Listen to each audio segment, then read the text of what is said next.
Bună ziua! Astăzi vom învăța un nou instrument care ne poate ajuta să scriem rapid anumite documente.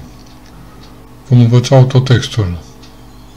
Diferența dintre autocorect și autotextul este că, marea diferență este că autotextul nu este limitat ca autocorectul la un număr de 255 de caractere. Textul pe care cu ajutorul îl inserăm cu ajutorul instrumentului autotext nu este limitat de numărul de caractere sau de dimensiune. Un alt avantaj al autotextului este că el nu este limitat la o denumire dintr-un cuvânt, cum era la autocorect când trebuia să facem o combinație, să scriem o combinație de litere care ne ajuta dar nu mai mare de un cuvânt, care ne ajuta pe noi să identificăm o anumită prescurtare, ci autotextul permite ca denumirea textului ce urmează a fi introdus să fie formată din mai multe cuvinte. Suntem în continuare în prezența același text folosit și la clipboard și la autocorect, respectiv la o pagină din Jules Verne, Testamentul unui excentric. Haideți să dimensiunea, cum am zis, dimensiunea unui autotext nu este limitată. Deci poate fi și un cuvânt. Hai să mergem mai întâi cu un paragraf, că e mult mai practic. Deci să luăm acest paragraf, Soț-Tilburg, îl selectăm și facem combinația de taste Alt F3.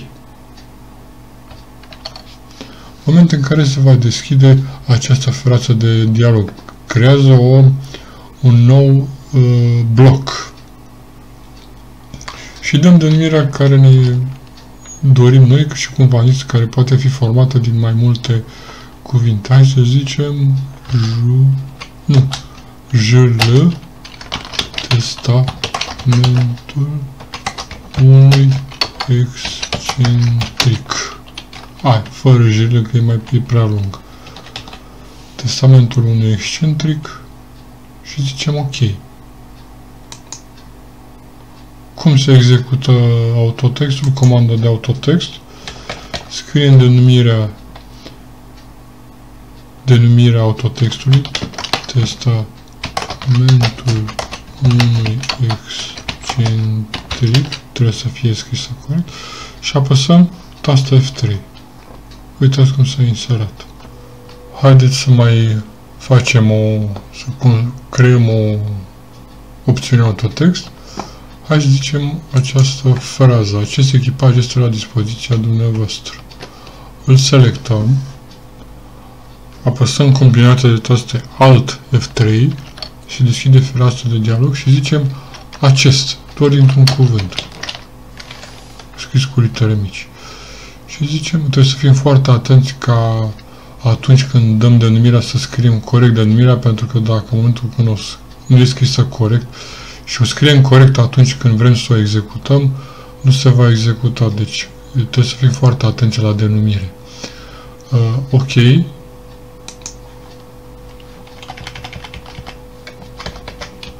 scriem acest. Și batem barra de spațiu. Putem de câteva ori chiar. Și ea nu se execută ca la o opțiune autocorect, ci numai dacă apăsăm tasta F3. S-a executat. O formulă foarte utilă, un instrument foarte util de lucru. Haideți să configurăm o opțiune autotext ceva mai mare. Haideți să luăm acest text.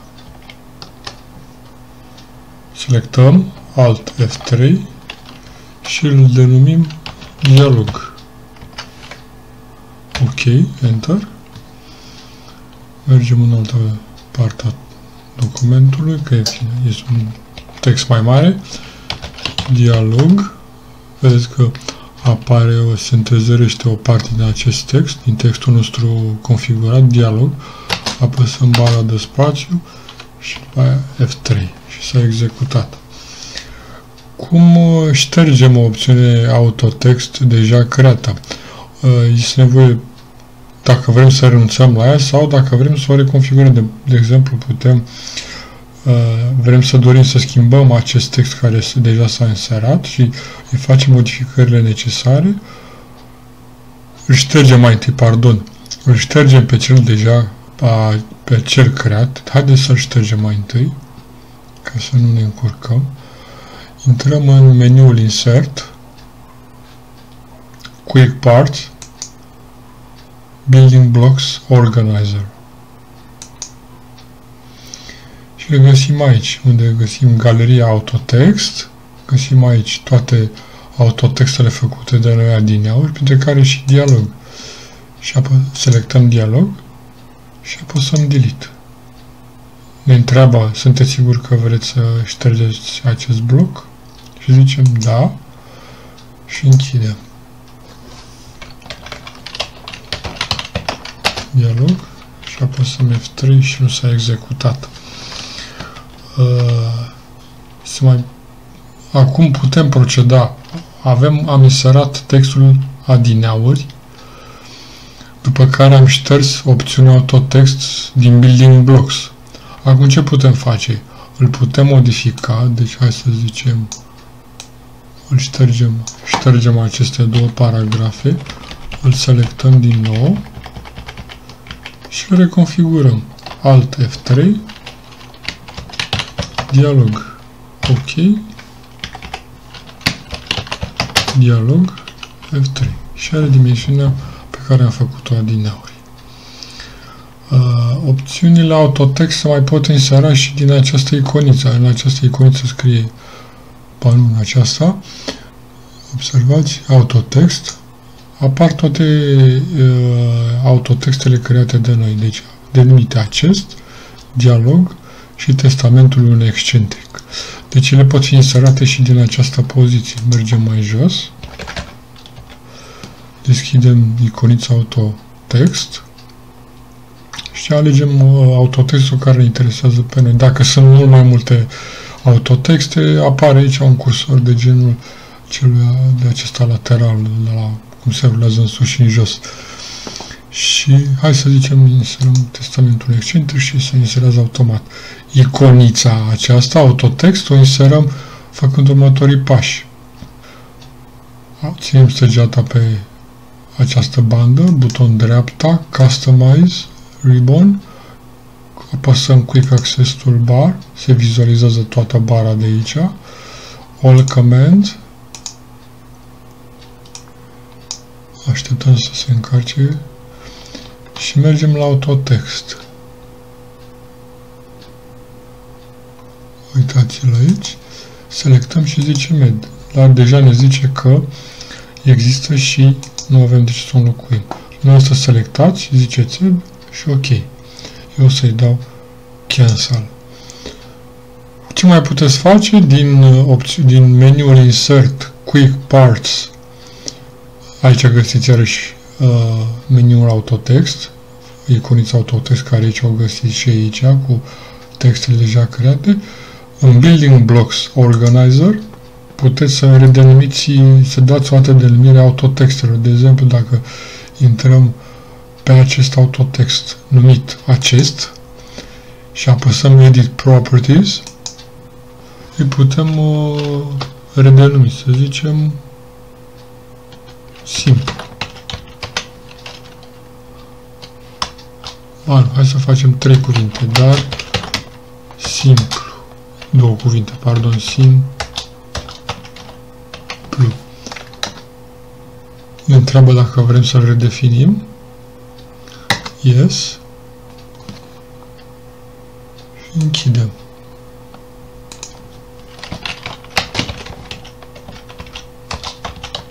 Simplu, F3 și l-am redefinit. Aceasta pentru mai ușoară luarea aminte, să vă aduceți mai ușor aminte de denumirea textului, autotextului pe care vreți să îl inserați. Acum, la sfârșitul filmului meu, trebuie să mai spun câteva elemente, că opțiunea autotext permite și inserarea câmpurilor de machetă. Adică dacă inserăm aici câteva câmpuri de machetă în acest text, cu ajutorul acestei iconițe o să fac un film cu lucru cu machete.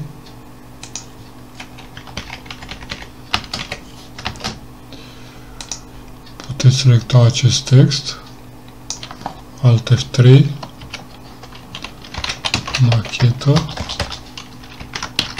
macheta și nu machetă, ok.